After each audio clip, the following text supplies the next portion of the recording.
Hoy les mostraré una comedia y drama criminal del año 2002, titulado Atrápame si puedes, basada en la autobiografía de Frank Abagnale, un estafador que durante años se hizo pasar por piloto, doctor y abogado sin que nadie lo descubriera, añadiendo a esto el hecho de que falsificaba cheques logrando robar más de $4 millones. Todo esto mientras la policía lo perseguía. Cuidado con los spoilers. La historia comienza en 1963. Frank tenía 15 años y vivía felizmente con sus padres. En cierta ocasión Frank Jr. asistió a una cena de gala en un club rotario, donde el presidente del club, Jack Barnes, entregó a Frank William Abagnale, su padre, un premio como miembro honorario del club. En casa, su padre baila con su madre, una dama francesa llamada Paula, y le contó con entusiasmo a su hijo la historia de cómo se conocieron, historia que Frank Jr. había escuchado varias veces. Al día siguiente, Frank padre despertó a su hijo y le preguntó si tenía un traje negro para asistir a una reunión importante. Convenció a un sastre de que le prestara un traje para un funeral militar. Resulta que iban a ir a un banco de Manhattan donde Frank padre pidió un préstamo comercial, pero fue rechazado al ser investigado por fraude fiscal a la Hacienda. Aunque afirmó que no es un delincuente y que un banco tan grande como el suyo no se arriesgaría demasiado al concederle un préstamo, el banco se mantuvo firme en su decisión. Se mudaron a una casa más pequeña al quedarse sin dinero. Frank Jr. también se cambió de colegio. Cuando cumplió 16 años, Frank padre abrió una cuenta corriente para su hijo, a lo que él preguntó por qué le abría una cuenta en un banco que había rechazado su solicitud de préstamo. Su padre le contestó que algún día le sería útil la cuenta. Acudió a la clase de francés y uno de los matones del colegio le dijo que parecía un profesor sustituto, a lo que él le siguió el juego.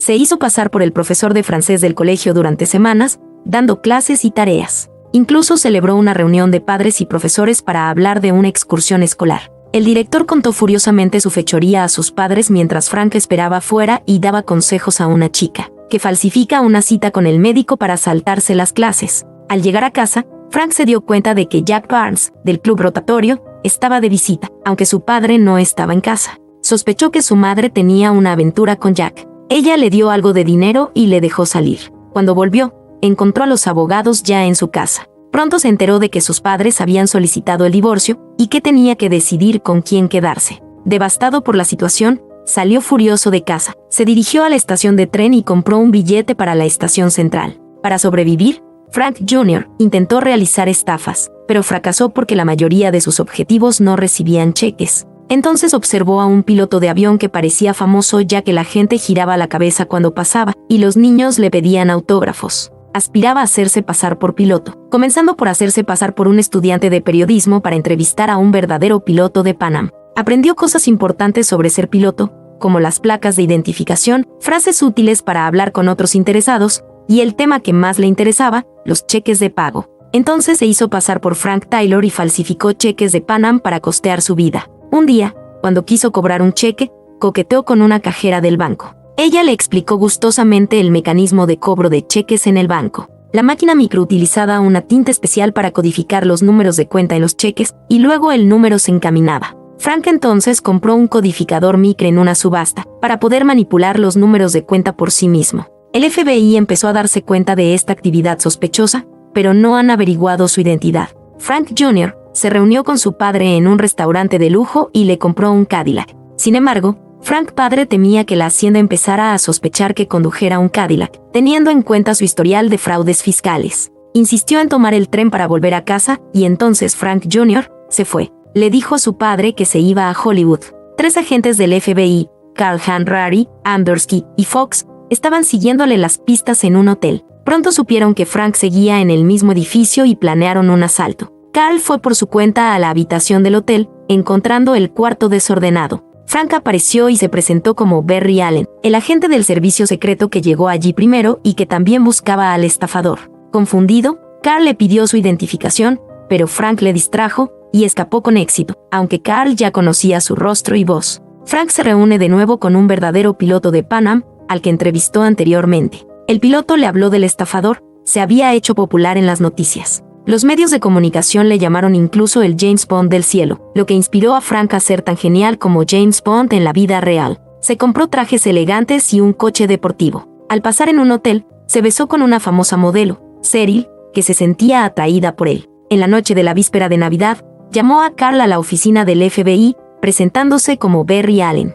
Le dio a Carl una dirección que Carl no creía que fuera real. Carl juró que acabaría atrapando a Frank. Al terminar la llamada, Frank salió de su habitación del hotel, que resultó ser la dirección real que había dado antes a Carl. Mientras tanto, Carl estudiaba sus pistas en una cafetería, cuando un camarero vio accidentalmente sus papeles y le preguntó si era aficionado a los cómics, porque vio en sus papeles a Barry Allen, el nombre real del personaje de Flash. Carl dedujo que el estafador al que perseguía era solo un niño porque utilizaba referencias a los cómics. Tras filtrar posibles sospechosos, visitó la casa de Paula y finalmente identificó a Frank a partir de la foto de su antiguo anuario. Entonces conocieron la identidad del estafador, Frank Abagnale Jr. Mientras tanto, Frank ya ha cambiado su identidad por la de Frank Connors, un médico, después de conocer a una ingenua enfermera, Brenda Strong, en un hospital. Falsificó su certificado de graduación de la Facultad de Medicina de Harvard y se presentó como pediatra en un hospital en el que trabajaba Brenda. Poco a poco se fue enamorando de Brenda.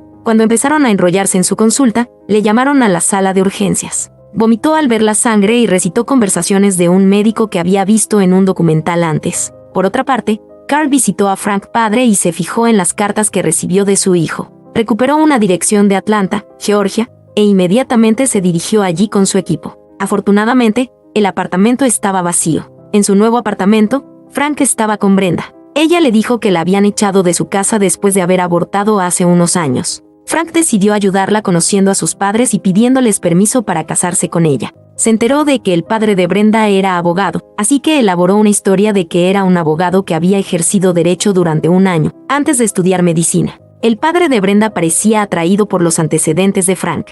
Brenda incluso le rogó a su padre que dejara a Frank trabajar para él, ya que le resultaba muy difícil encontrar un ayudante fiscal. De alguna manera, el encanto de Frank convenció a la familia de Brenda, aprobó el examen de derecho y consiguió el trabajo en la oficina de su padre. Ahora que estaba comprometido, volvió a reunirse con su padre para invitarle a su boda. Ya había arreglado billetes de avión en primera clase y un traje caro para él, pero Frank padre parecía decepcionado. Al no tener a nadie con quien hablar, Frank volvió a llamar a Carl. Le pidió a Carl que dejara de perseguirle, ya que quería casarse y sentar cabeza, pero Carl no lo permitió. Conociendo que Frank no podría cambiar su nombre, o arriesgaría su compromiso, Carl buscó un anuncio de compromiso de un hombre llamado Frank Connors. Carl y su equipo llegaron a la fiesta de compromiso de Frank y Brenda, organizada por los padres de ella. Dándose cuenta de que podría ser atrapado, desesperadamente le dijo a Brenda la verdad, y escapó con mucho dinero en efectivo justo antes de que Carl lo alcanzara. Le dijo a Brenda que se reuniera con él en 2 días en el Aeropuerto Internacional de Miami para viajar y vivir juntos. Sin embargo,